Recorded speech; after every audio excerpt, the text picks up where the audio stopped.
The general characteristics of ganglion cells, they have the following general characteristics. Number one, presence of nerve cell bodies, either unipolar type or multipolar type. Presence of nerve fibers. Nucleus of nerve cells have the characteristic fish eye or owl's eye appearance. Presence of a capsule, variable number of cell processes, and presence of loose areolar connective tissue as supporting tissue. We have types of ganglion cells. So the first criterion is based on function. We have two classification. We have sensory ganglia and we have visceral motor ganglia. So based on location, we have the cerebrospinal ganglia or craniosacral ganglia. These are sensory ganglia composed of two types. Coming from the spinal cord, we have the spinal ganglia, and coming from the brain, we have the cranial ganglia. The spinal ganglia are fusiform or spindle in shape or globular swellings situated at the posterior or dorsal roots of the spinal nerves or at the ventral part of the spinal nerves. The cranial ganglia have similar swellings found on some of the cranial nerves. The cerebrospinal ganglia have the following characteristics.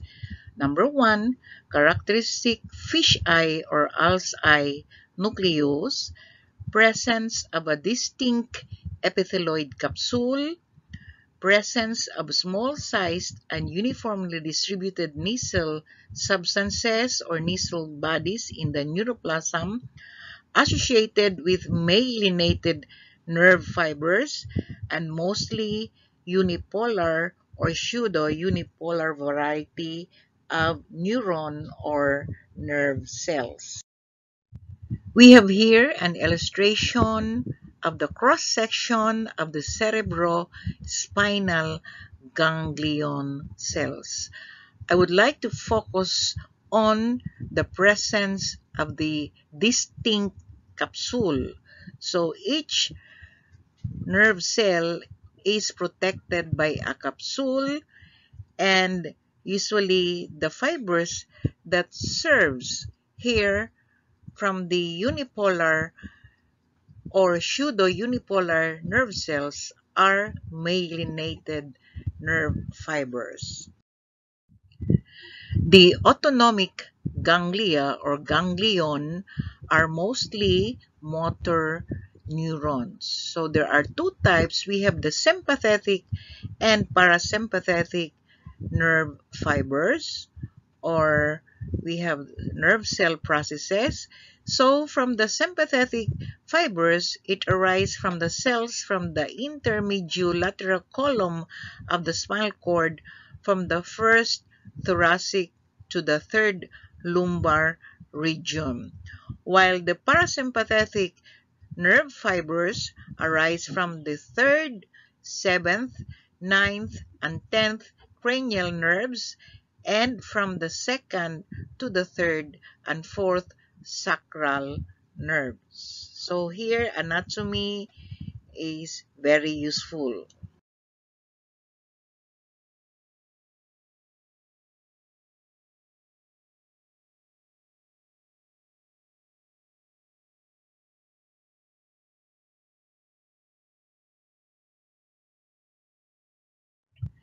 We have here an illustration of the autonomic gang.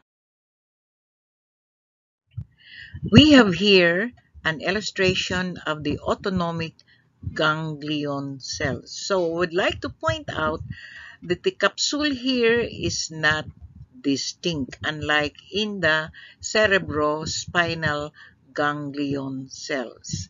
So they are not protected by an epithelioid capsule, or if they are, the capsule is not distinct. So we have here an illustrations of both the cerebrospinal ganglion and autonomic ganglion cells.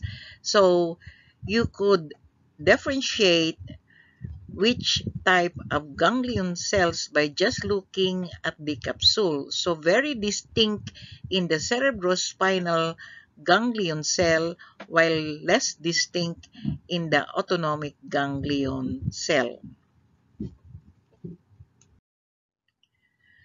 The nerve fibers in the PNS, it is a term applied particularly to long axons but strictly includes all nerve processes. So included here will be the dendrites and the axons. It's not the axon alone. It consists of an axon and sheath of ectodermal origin. So in the PNS, the nerve fibers are covered either by neurilemma or sheath of Schwann with myelin. So myelin or medullary sheath refers to a nerve covering with either the neurilemma or sheath of Schwann or Schwann cell only, or covered with myelin. Myelin is a lipoid glistening substance that imparts the whitish color of the white matter. Chemically, it is a proteophospholipid complex formed by many concentric double layers of Schwann cell membrane, or it could be a concentric layer of mixed lipid alternating with thin layers of protein neurokeratin. The myelin sheath is a compact myelin that appears as a series of alternating light and dark lines with a 12 nanometer repeat. Studies have shown that most axons larger than 1 micrometer are myelinated. Studies have also shown that fibers which are myelinated carry or transmit electrical impulses faster than those without.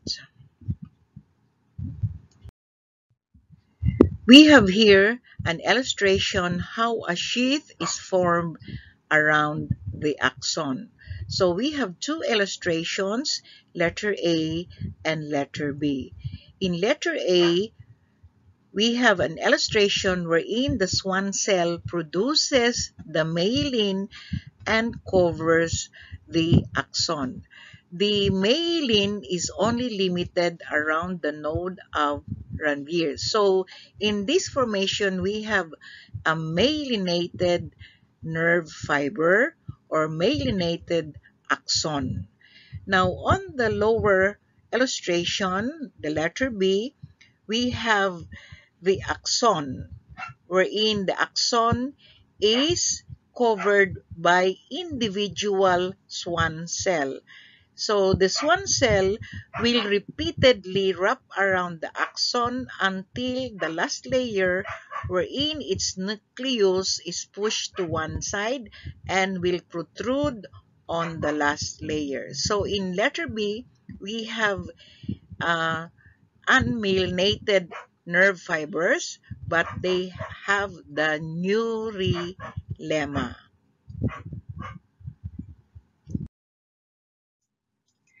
This illustration will help us understand better how the axon are covered by myelin or by just the Schwann cell. So in the lower illustration, we have the Schwann cell that produces myelin and covers the entire axon, leaving only the nodes of Ranvier. So the nodes of Ranvier limits the myelin sheath around the axon. Now on the upper illustration, we have the axon which is covered by myelin or maybe covered by the Schwann cell only.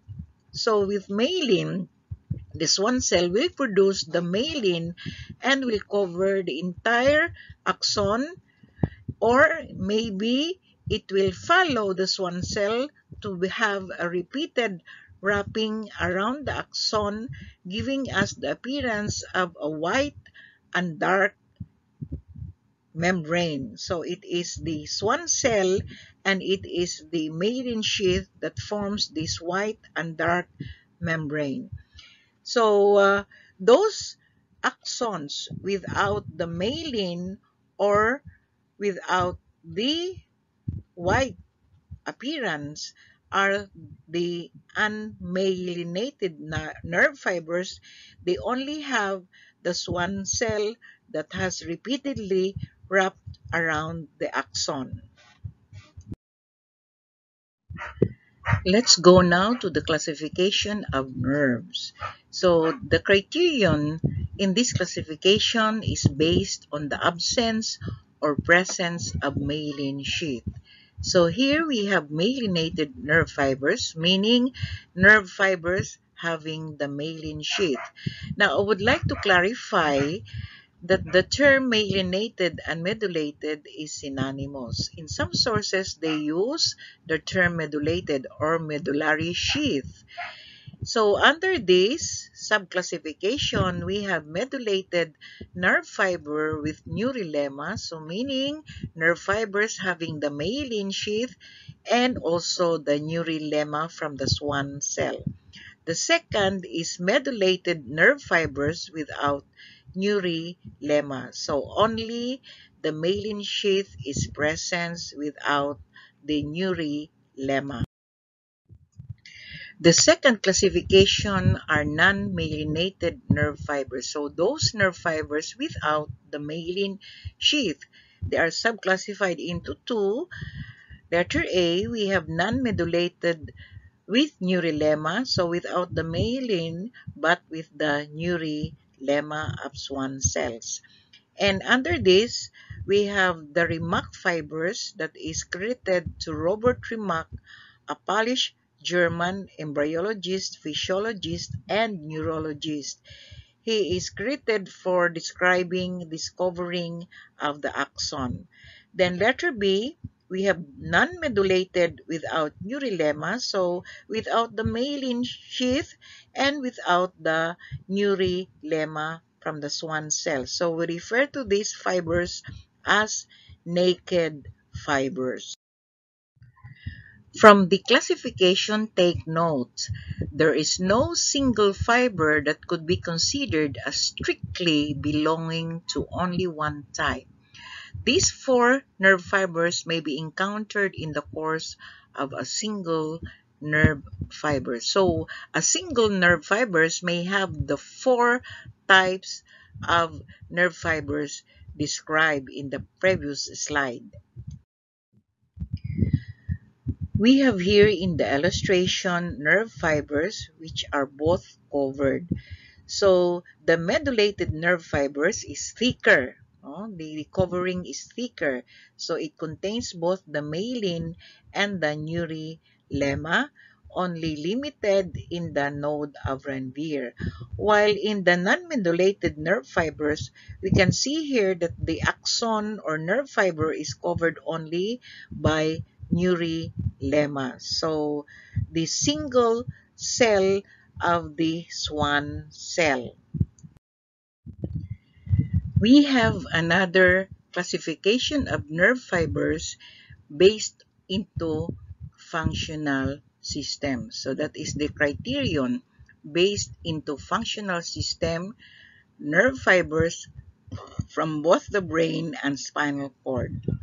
So we have afferent nerve fibers and efferent nerve fibers. So the pathway of the impulse is being tracked. So incoming pathway of the impulse will be from the afferent nerve fibers, and outgoing pathway will be from the efferent nerve pathways. Then each is subclassified into two. So again here anatomy will come into play. From the efferent nerve fibers, we have the spinothalamic nerve fibers. Since this is an incoming pathway, so from the spinal column to the thalamus of the brain.